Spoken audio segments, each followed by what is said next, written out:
Hey guys, SMZ here. We're back playing Raid Shadow Legends. And guys, today I'm looking at Dragon Heart 10. Yes, the hard mode of the dragon which came out and it was a new challenge. But by now we've had enough power creep and enough crazy champions in the game that this is relatively easy, especially if you're an endgame player. So today I'm gonna show you 3 of my fastest teams that I've been using to farm the Dragon Heart 10 over the last year. So of course one of those teams has a Marius, spoiler alert. And before I had Marius, I was using some other kind of teams which I'm gonna be sharing with you guys in this video. So Dragon Heart 10, as you can see, my fastest time is just 13 seconds and 11 turn count. So that's pretty damn fast. So the first team I have for you guys today is a Poison Explode team. Granted, this uses 2 Calvalaxes, which of course 2 legendary champions at the same time. I got 2 dupes and I got this and I was like, why did I get the same champion twice? This was before the duplicate system, and I was very happy with this team later on when I pulled Staltus, because what this allows is to nuke through the waves and then also set up a lot of poisons on the Dragon Heart 10. And Staltus is just a crazy champion. Most of the people who have Staltus built him as a nuker, an arena nuker for example, but Staltus can also function really well in a Dragon Heart 10 setup. Very different build. When we're gonna look at the builds towards the end of the video, he needs to be in a very tanky build, regen or defiant gear for this to function. But what happens here is we are using the poisons from the Calvalex and exploding them with Xavier. So again, this is a full legendary team. It's not an easy to obtain team. This is an end game team for people who have these champions.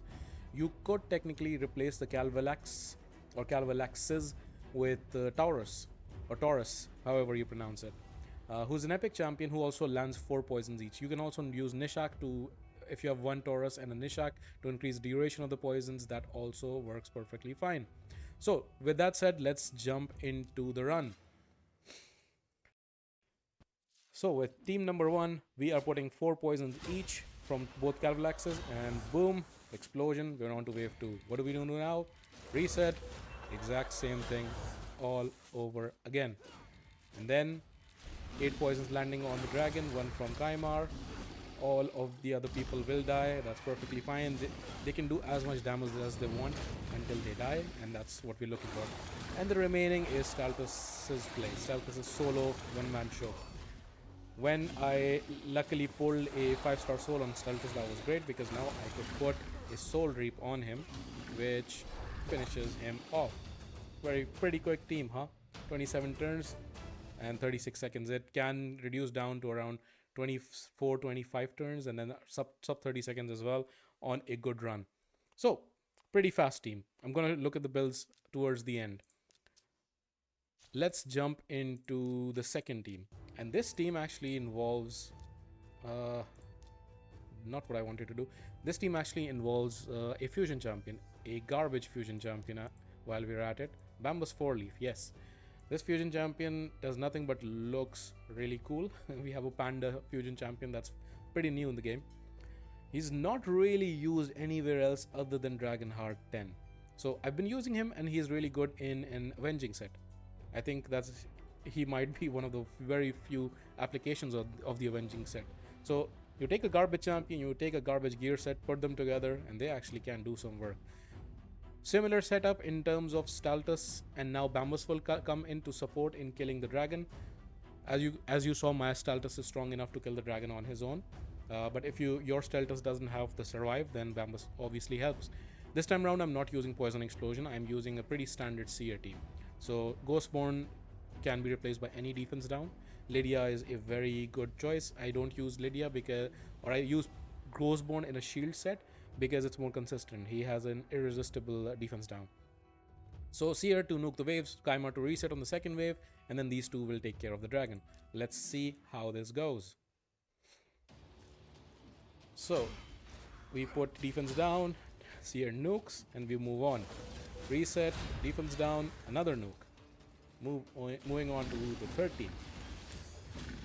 And now everybody else will die. Did you see that? Did you see Bambus basically threw all his poisons onto the dragon? And now once wakes up, he's also going to use his A2 to put a shield to make the survivability. There you go, the shield that makes the survivability a bit more for both of these champions. And he's just throwing poison back. Both of them are throwing poison back. Bambus dies, but doesn't matter because the dragon is pretty much dead. Very similar time as you can see.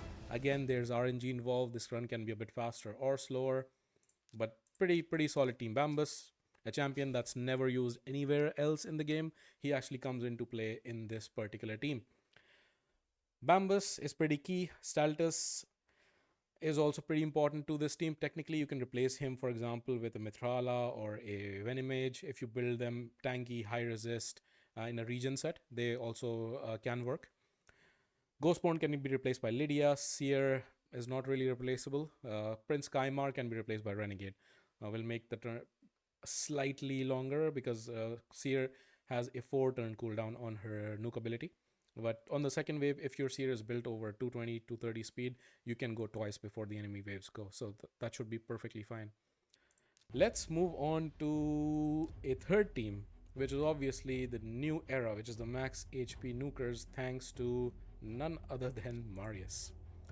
So this team right here, this team uses a Marius and a Newt. Newt again was a fusion champion. It was a while back, so not a lot of people have it. A lot of people regret not having him. But Marius, hopefully everybody will one day get. Unless you really hate live arena, then I'm sorry. But Marius is a very good reward for doing those live arena battles. Marius missions are tough, but worth it. So this team has a pretty similar setup in terms of these three as the previous team, which means Ghostborn defense down into Seer nuke, and then Kaimar resets, and then these two take care of the dragon. Let's see. So the starting will be very similar. Defense down, nuke, reset, defense down, and another nuke. We're at the dragon. Now beacon helps from Seer, so that's one good call out. Second thing to call out is Marius. If you notice, he used his A2 immediately, not his A3. Reason for that is when he's cycling back, as you saw in the second time round, he takes an extra turn, so his cooldown refresh will be faster. There you go, there it is. And he finishes off the dragon. 21 turns. Turn count has reduced. Time is still close to 30 seconds. Pretty damn fast, isn't it? Very cool team. Now, let's jump into a bit more luck or whale or dolphin territory, whatever you want to call it. My current team. If you are lucky enough to have 2 notes, what can you do? This team is really made on optimizing very closely to make the run as fast as possible. If you notice, there's no Kaimar here. We are using a second note. And the notes are not going to really help us with the waves. How will we deal with the waves? We're going to deal with the waves between Marius and Seer. They will complement each other. At the start, Seer is faster than Marius, so she's going to go first, right? She will lay down the weaken for Marius to take advantage of. Marius will kill the first wave, and then on the second wave, Marius will give his buffs on his A3 for Seer to take advantage of and nuke. That's how we'll go through the waves. First wave through by Marius, second wave by Seer. Let's go.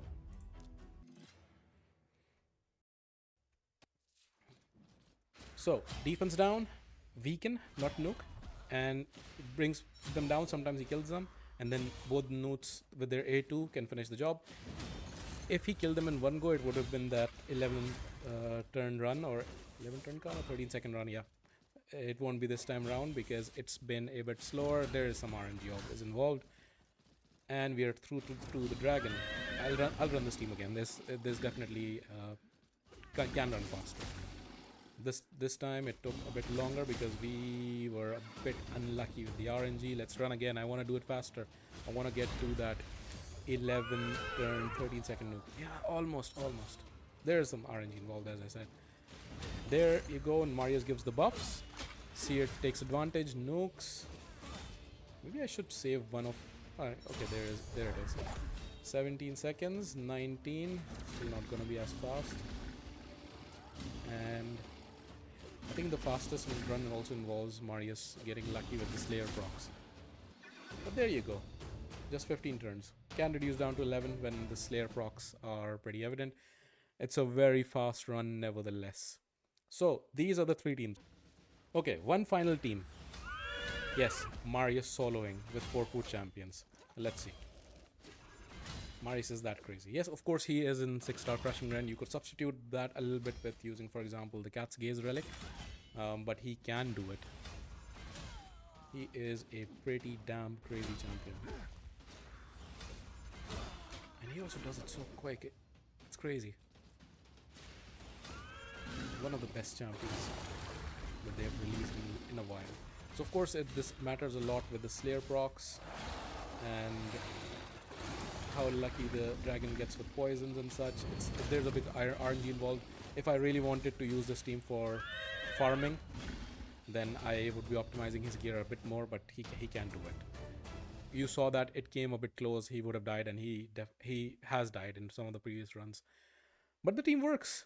So guys, those are the teams to farm Heart 10. And if you're asking the question if you can do it with stage 20, yes, you can. Of course you can. I mean, he can obviously solo it, but any of the other teams will do the job as well. It'll be, for example, these teams will be slightly faster, but they should definitely do the job. I should have gone with the other team. Should have gone with the other team. Yeah. I mean, still will be very fast.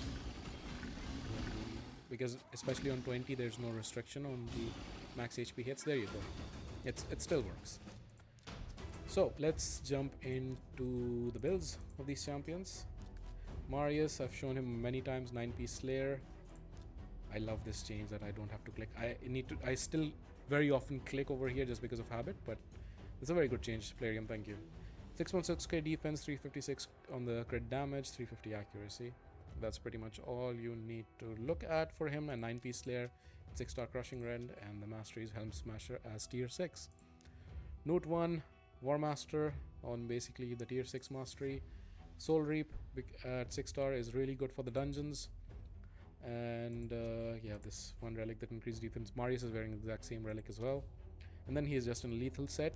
And his stats are up to 6k defense, 254 speed, slightly slower than Marius, 313 crit damage, and 380 accuracy. Second note is pretty similar, actually just slightly 1 speed faster than the previous one, but otherwise the stats are similar. He hits a little less hard, but he still hits the damage caps, so that's not an issue. This one is in Phantom Touch because I use both my notes in Fire Knight.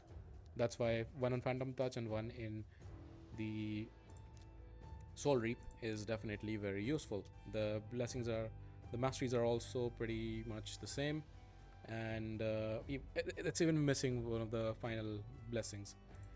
Seer, I'm using Flawless Execution. She's in 6-star Crushing Rend, no relic, and just in a Savage set. 260 speed, so she's faster than Marius, but Marius takes over with Whirlwind of Death, the blessing. That's very important on that Marius, on the last team. And then 4.8k attack, 3.27 crit damage, 350 accuracy.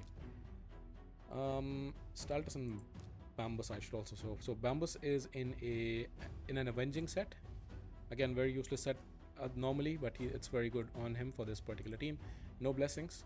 His total stats are down to 86k HP, 3.8k defense, 216 speed. Just make him over 200 speed, then that's fine. Above 350 accuracy, or close to, so he can land his stuff. And I just have him in Eagle Eye to reach that accuracy number. You can use some of the other blessings to make him more tanky as well. That's perfectly fine. Not blessing masteries. And then finally, who's missing?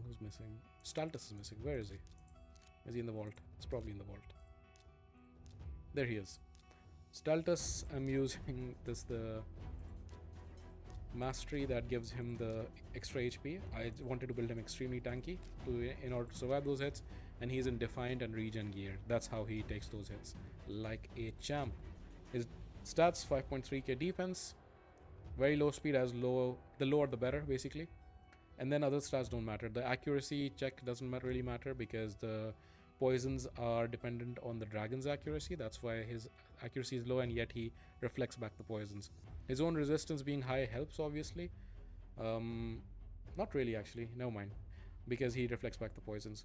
So that's him in Defiant and Regen, and already showed the masteries. On the blessing, he has Soul Rip, as I showed in the run.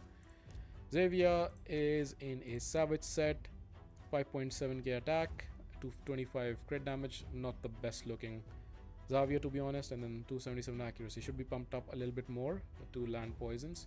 More, but the thing is that I'm using her to just explode the poisons and not land her own poisons. If I wanted to land poisons, then I would pump her accuracy up a little bit more. Soul Reap and then Helm Smasher on the final. For Calvalax, all you need is accuracy. That's literally all you need. 400 accuracy, that's all. Nothing else matters. I've built him with damage so he can take that one hit to smack with the AoE enemy max HP attack, this one. Otherwise, you don't really need it. It's the same case with the second Cal. He's not even wearing the full gear. Yeah, low speed as low as possible, and then 350 above accuracy to land his poisons. So guys, that is the team. Thank you very much for watching. I hope you enjoyed the video. If you did, please leave a like and comment what teams are you using in the in the Dragon Heart 10. And yeah, thank you very much and see you next time.